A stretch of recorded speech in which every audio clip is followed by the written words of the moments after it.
Hello hi दोस्तों, study with अभिषेक 01 में आपका स्वागत है। तो हमारा चैप्टर चल रहा था समास, जिसमें से हम 3 समास का पढ़ चुके थे, अव्ययीभाव समास, द्विगु समास और द्वंद्व समास। आज हमारा है कर्मधारय समास। तो आज हम कर्मधारय समास के बारे में जानते हैं। तो कर्मधारय समास की पहचान होती है, देखिए, एक तो मैं वीडियो स्टार्ट होने से पहले एक बात बताना चाहता हूँ। मैं आप लोगों को पढ़ाता हूँ तो विस्तार में पढ़ाता हूँ, बड़े अच्छे तरीके से। ये नहीं कि छोटा सा ट्रिक बताकर 2-4-5 मिनट का उसमें समास ख़त्म कर देते हैं। ट्रिक देखिए जो होती है वह कुछ छल के लिए काम आ सकती है, मगर कंसेप्ट सीख लेंगे, थ्योरी सीख लेंगे, इससे आपका नोट्स हो जाएगा। बार बार वीडियो देखने की आवश्यकता नहीं होगी। इससे जो है कि आपको हमेशा माइंड में रहेगा। तो कोशिश करिए कि आप लोग थ्योरी पढ़िए, एक छोटा छोटा सा वीडियो देखकर कंसेप्ट कर मत सोचिए कि हम बहुत लॉन्ग समझा रहे हैं। ठीक है, तो यही हमारा है। और कोशिश है कि आप लोग से वीडियो ज़्यादा से ज़्यादा शेयर कीजिए, क्योंकि एसएससी जीडी का जो है कि वैकेंसी आने वाला है, यूपीपी का भी एग्ज़ाम होने वाला है।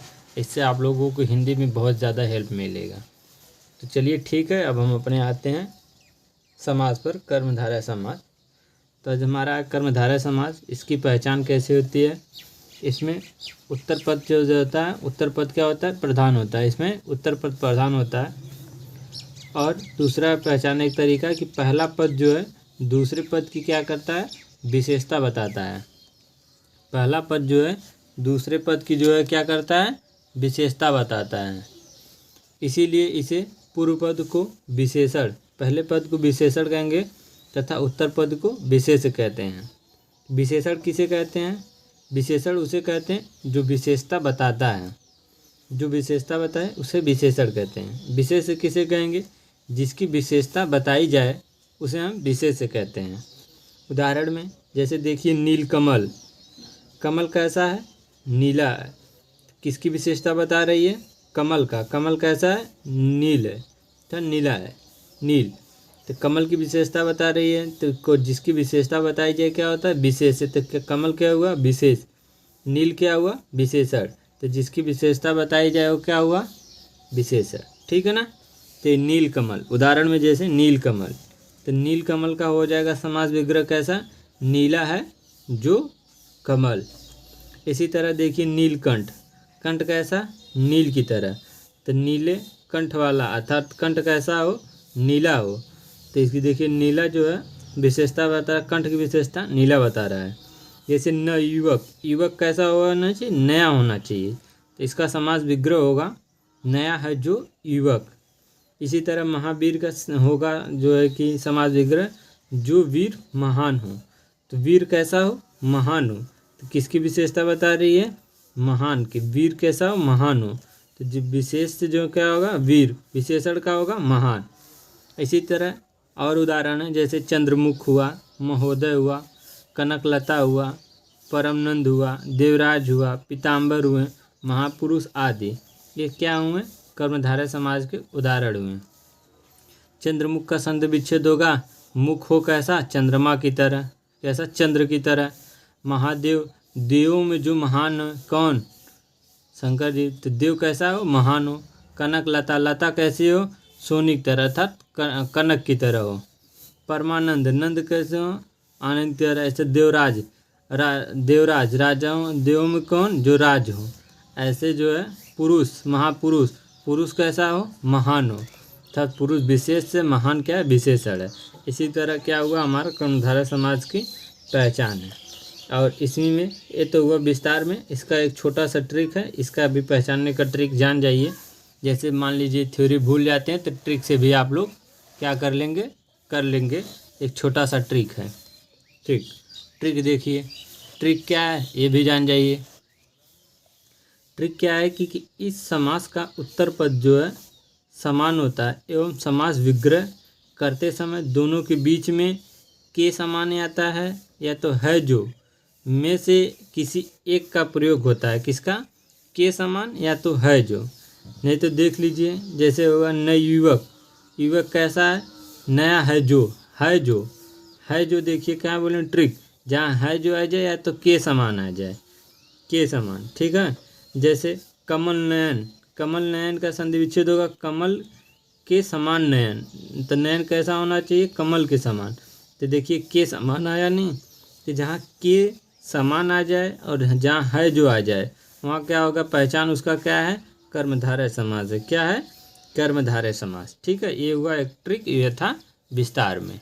ठीक है, अब आ जाते हैं हम अपना पांचवा बहुव्रीहि समास। पांचवा हमारा कौन सा हुआ? बहुव्रीहि समास हुआ। आइए हम बहुव्रीहि समास के बारे में सीखते हैं। तो बहुव्रीहि समास की पहचान क्या होता है? तो बहुव्रीहि समास का पहचान है इसमें दोनों पद अप्रधान होंगे। क्या होंगे? दोनों पद क्या होंगे? अप्रधान होंगे। ठीक है, कि दो पद मिलकर किसी तीसरे अन्य की ओर क्या करते हैं? इशारा करते हैं। क्या करते हैं? दो पद मिलकर किसी तीसरे अन्य की ओर क्या करते हैं? इसमें इशारा करते हैं। ठीक है, और एक छोटा सा नोट्स है, ये इम्पॉर्टेंट, ये याद रखिए कि जहाँ पर द्विगु, कर्मधारय और बहुव्रीहि समास एक साथ हों, कौन कौन सा? द्विगु, कर्मधारय और बहुव्रीहि समास जो है एक साथ हों, तो वहाँ उत्तर क्या किसको मारेंगे? वहाँ पर हम बहुव्रीहि समास को पहले प्राथमिकता देंगे, जहाँ तीनों समास आ जाए। ठीक है ना, वहाँ हम किसको देंगे? बहुव्रीहि समास को। ठीक है, तो ये हमारा पहचानने का ट्रिक है। थोड़ा सा अब उदाहरण के माध्यम से जानते हैं। ठीक है, तो अब हमारा उदाहरण है जैसे समास शब्द, समास विग्रह, तीसरा पद क्या करता है? इसमें तीसरे पद की तरफ क्या करता है? इशारा करता है। जैसे चंद्रशेखर, चंद्रशेखर का समास विग्रह होगा चंद्र है शिखर, शिखर पर जिसके, किसके शिखर? चंद्र पर शिखर है तो शिव जी के ऊपर। तीसरा व्यक्ति कौन हुआ? शिव जी। ऐसे गजानन, गजानन को क्या होगा? हाथी का मुख वाला कौन? हाथी का मुख वाले को क्या कहते हैं? गजानन। गजानन कौन है? गणेश जी। इसी तरह मुरलीधर, तो मुरलीधर का समास विग्रह होगा मुरली को धारण करने वाला। कौन? मुरली को धारण करने वाला तीसरा व्यक्ति कौन हुआ? कृष्ण जी। ठीक, इसी तरह दशानन, दशानन का होगा कि 10 मुख जिसके हैं। 10 मुख किसके हैं? रावण के। ठीक, इसी तरह नीलकंठ, तो नीला है कंठ, नीला है कंठ किसका? शिव जी। तो इसी में देख लीजिए, देखिए एक दशानन आ गया। दशानन कौन सा है? द्विगु समास है। नीलकंठ कौन सा? कर्मधारय। बट हम लोग देखिए दशानन और नीलकंठ को किस में प्राथमिकता दी है? बहुव्रीहि समास में। तो इसीलिए हम कहते हैं कि जहाँ पर आपको जो है कि द्विगु, कर्मधारय और बहुव्रीहि समास आ जाए, एक साथ आ जाए, उसमें हम सबसे पहले प्राथमिकता बहुव्रीहि समास को देंगे। तो ठीक है, तो हमारा हो गया बहुव्रीहि समास खत्म। बहुव्रीहि समास को पहचानने का एक ही ट्रिक है कि यह क्या करता है? दो पद मिलकर जो है किसी तीसरे अन्य की तरफ क्या करेंगे? इशारा करेंगे। ठीक है ना, तो इससे हमारी पहचान हो गई और दोनों पद क्या होंगे? अप्रधान होंगे। अब हमारा आता है छठवां, जो है कि तत्पुरुष समास। तो आइए हम तत्पुरुष समास के बारे में जानते हैं। हाँ, तो अब हमारा छठवां वही हुआ तत्पुरुष समास। हमारा 6 समास है, 5वां बहुव्रीहि खत्म हो गया, 6वां हमारा तत्पुरुष समास। तत्पुरुष समास के 6 प्रकार होते हैं। इसमें 6 प्रकार कौन से होते हैं? जो वही कारक, हमारा कारक विभक्ति अभी नहीं पढ़े हैं, पढ़ेंगे तो हमारा जान जाएंगे। कारक विभक्ति जो आता है उसी में हमारा तत्पुरुष समास आता है। कर्ता को छोड़कर बाकी जितने भी कारक होते हैं तत्पुरुष समास के अंतर्गत आते हैं। जैसे कर्ता, एक होता कर्ता ने, फिर उसके बाद जैसे कर्म को करण से संप्रदान के लिए, अपादान से संबंध का होगा का की के, अधिकरण होगा में पर। ठीक है ना, ये 6 के 6 हुए हमारा जो है कौन सा? हमारा 1 2 3 4 5 6 हमारे 6 के 6 किसके हुए? तत्पुरुष समास के प्रकार हुए हैं। ठीक है ना। अब जैसे जब कर्म को आ जाए तो इसमें उदाहरण आपका आएगा जैसे गगन चुम्मी, तो गगन चुम्मी में आ जाएगा गगन को चूमने वाला। किसको? गगन को चूमने वाला। तो जहाँ देखिए क्या आ गया? को आ गया। क्या आ गया? को। तो को किसका है? कर्म का। देखिए यहाँ पहले इसीलिए कारक विभक्ति लगाए हैं। कर्म का कारक विभक्ति को होगा, करण का से होगा, संप्रदान का के लिए होगा, अपदान से होगा, संबंध का की, अधिकरण का में पर, इसका सब कारक विभक्ति। तो जहाँ आपको आ जाए गगन को चूमने वाला, तो जहाँ को आ गया तो मतलब कर्म है। तो कौन सा हो जाएगा? ये कर्म तत्पुरुष समास। इसी तरह करड़ से उदाहरण देखिए, मनचाहा। मनचाहा का हम अथवा करेंगे समास विग्रह, हमारा होगा मन से चाहने वाला। किससे? मन से चाहने वाला। तो से किसका जो है कि विभक्ति है? से करड़ का है। तो मनचाहा कौन सा है हो गया? तो मनचाहा हो गया आपका करड़ तत्पुरुष समास। जे से, इसमें हमको बस एक ही देखना है, जो विभक्ति जिसकी जी रहे, जैसे जो जिसमें विभक्ति आ जाए जिसकी, वही उसका क्या हो जाएगा? समास हो जाएगा। इसी तरह देखिए संप्रदान के लिए, संप्रदान के लिए देखिए उदाहरण देखिए तो होगा बैलगाड़ी। तो बैलगाड़ी क्या है? तो बैलगाड़ी का समास विग्रह करेंगे तो हो जाएगा बैल के लिए गाड़ी। इसमें देखिए क्या है, समास विग्रह करेंगे तब हम आपको, अगर आपको समास विग्रह आएगा तभी इसमें आप जान पाएंगे, क्योंकि आप समास विग्रह करेंगे तब उसमें आप कारक विभक्ति को पहचान पाएंगे कि किसकी कारक विभक्ति, तभी बता पाएंगे कौन सा तत्पुरुष समास है। तो थोड़ा सा इसमें से दिमाग तो ज़रूर लगाना होगा आपको। तो आपको दिमाग तो लगाना है, तो बट आप प्रैक्टिस करेंगे तो आप जितना प्रैक्टिस करेंगे उतना आपको आ जाएगा। जैसे बैलगाड़ी, बैलगाड़ी का होगा समास विग्रह बैल के लिए गाड़ी। अब के लिए किसका जो है कि वो है कारक विभक्ति, तो संप्रदान का है। तो बैलगाड़ी कौन से हुई? संप्रदान तत्पुरुष समास। इसी तरह अपादान से, अपादान का विभक्ति क्या है? से। उसका उदाहरण देखिए रोग मुक्त, अर्थात समास विग्रह होगा रोग से मुक्त रहेगा, रोग से मुक्त। अपा देखिए जिसमें अपादान से है, जो मन करड़ से आता है, ये जो कि करड़ से आएगा, तो इसमें जो क्या का द्वारा एक दूसरे से जुड़ेंगे। मगर जब अपादान से आता है, जो इस कारक विभक्ति से दर्शाती है, ये क्या करती है? दूर करती है, किसी चीज़ को अलगाव करती है। तो जैसे रोग से मुक्त, मतलब रोग से क्या कर रहा है? मुक्त कर रहा है, दूसरा अलगाव कर रहा है। तो इसीलिए देखिए यहाँ ये भी ध्यान देखिए से वाला, इसमें भी से, इसमें भी से। तो आप कंफ्यूज हो जाएंगे कौन सा से में जो है कि करड़, कौन सा संप्रदान। तो एक ही ट्रिक, जिसमें अलगाव करे वो अपादान हो जाएगा, जिसमें जुड़े एक दूसरे से जुड़े जो है कि वहाँ करड़ हो जाएगा। तो देखिए रोग मुक्त का हो जाएगा रोग से मुक्त, अर्थात रोग से मुक्त। यहाँ गया से, रोग से मुक्त अलग हो रहा है, तो कौन सा समास हो जाएगा? तो अपादान तत्पुरुष समास हो जाएगा। इसी तरह संबंध का देखिए, राजपुत्र, राजपुत्र मतलब राजा का पुत्र, का किसका है? का है संबंध का, तो हो जाएगा यह संबंध तत्पुरुष समास। ठीक है।